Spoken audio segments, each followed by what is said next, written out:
Wah, banyak juga ya berita yang memuat kata spionase. Udah tahu belum tuh maknanya? Kalau belum, simak video ini sampai habis ya. Di sini kita bakal kupas konsep spionase bareng aku, Mela.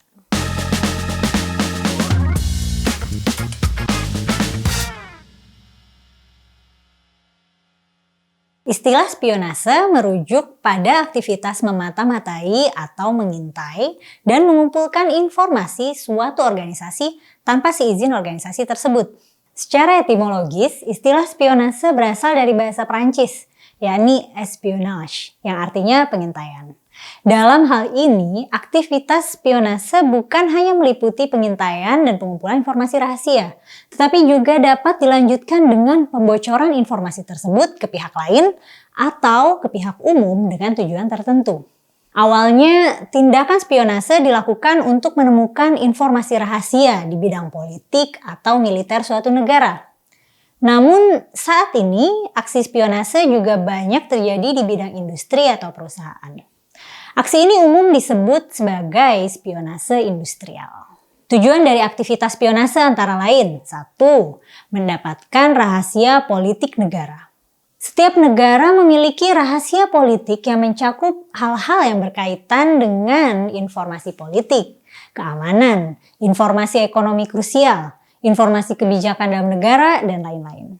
Dengan mengetahui informasi rahasia politik suatu negara, maka pihak pemegang informasi hasil spionase tersebut akan memiliki keuntungan di bidang hubungan internasional dan operasi intelijen, di mana informasi tersebut dapat membantu pihak pemegang informasinya dalam menyusun strategi diplomasi atau negosiasi yang tepat untuk mencapai kepentingannya dalam hubungannya dengan negara yang menjadi korban spionase tadi. 2. Menetralisir keunggulan militer.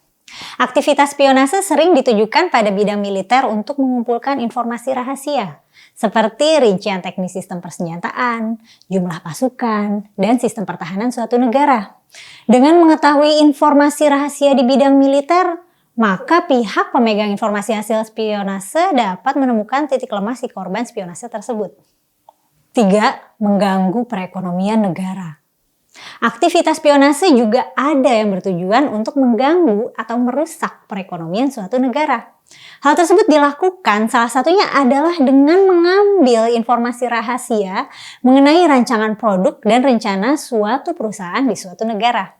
Pelaku spionase bisa juga mencuri ide penting dari suatu perusahaan di suatu negara dan melakukan inovasi terlebih dahulu sehingga bisa mengungguli perusahaan tersebut dan menguasai pasar.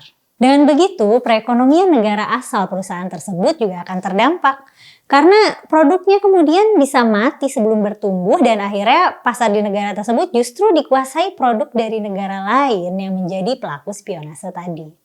4. Mengganggu stabilitas negara. Bukan rahasia lagi bahwa pemerintah negara tertentu mungkin melakukan spionase atas suatu negara yang kemudian hasilnya digunakan untuk mengupayakan gerakan pemberontakan di negara tersebut. Tujuan akhirnya adalah mengganggu stabilitas negara tersebut. Keadaan itu kemudian akan dimanfaatkan untuk kepentingan dari negara pelaku spionase. Nah, itu tadi beberapa tujuan dari dilakukannya spionase. Sekarang kita bahas ciri-ciri spionase ya. Ciri pertama aksi spionase adalah memiliki tujuan untuk mengambil informasi rahasia atau penting dari suatu organisasi atau negara. Dengan begitu, maka pelaku spionase dapat melakukan intervensi terhadap kebijakan luar negeri, komersial, dan militer suatu negara. Ciri kedua aksi spionase adalah dilakukan secara tersembunyi alias secara rahasia dan terselubung. Itulah sebabnya sebagian besar aksi spionase tidak terungkap atau tidak diketahui masyarakat umum. Sumber informasi yang digunakan oleh pelaku spionase tidak berasal dari sumber terbuka, tapi dari agen terlatih yang disusupkan ke dalam suatu organisasi atau negara tertentu. Agen-agen umumnya disebut sebagai mata-mata atau spy. Ciri ketiga aksi spionase adalah melibatkan penyamaran. Dengan kata lain, seseorang atau sekelompok mata-mata dalam aksi spionase bisa berperan sebagai siapa saja, mulai dari mahasiswa, pengusaha, jurnalis, dan berbagai profesi lainnya.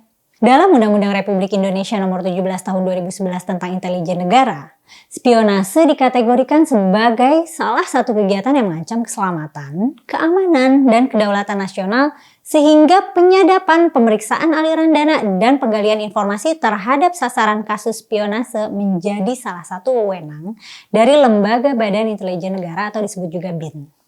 Beberapa kasus spionase yang pernah terjadi di Indonesia antara lain spionase CIA di Indonesia pada tahun 1957, pemberontakan PRRI atau Permesta pada tahun 1957 silam, ternyata mendapat dukungan dari CIA.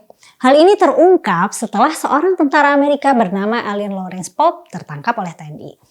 Dari sejumlah dokumen yang disita dari Pope, diketahui bahwa ia menyusup dalam gerakan pemberontakan di Indonesia untuk menggulingkan Presiden Soekarno. Kemudian ada lagi spionase ASIS di Indonesia. ASIS adalah badan intelijen Australia yang pernah melakukan upaya penyadapan telepon terhadap ponsel Susilo Bambang Yudhoyono dan istrinya Ani Yudhoyono.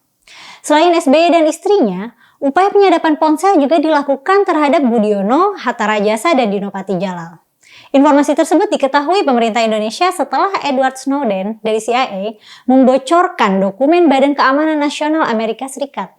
Meskipun aksi spionase itu nyata, tapi bukan berarti kemudian kita menjadi paranoid gak karuan dan asal menuduh berbagai macam situasi sebagai aksi spionase.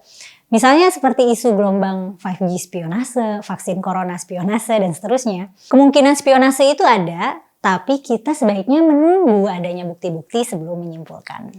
Nah, sekarang udah jelas kan apa itu spionase?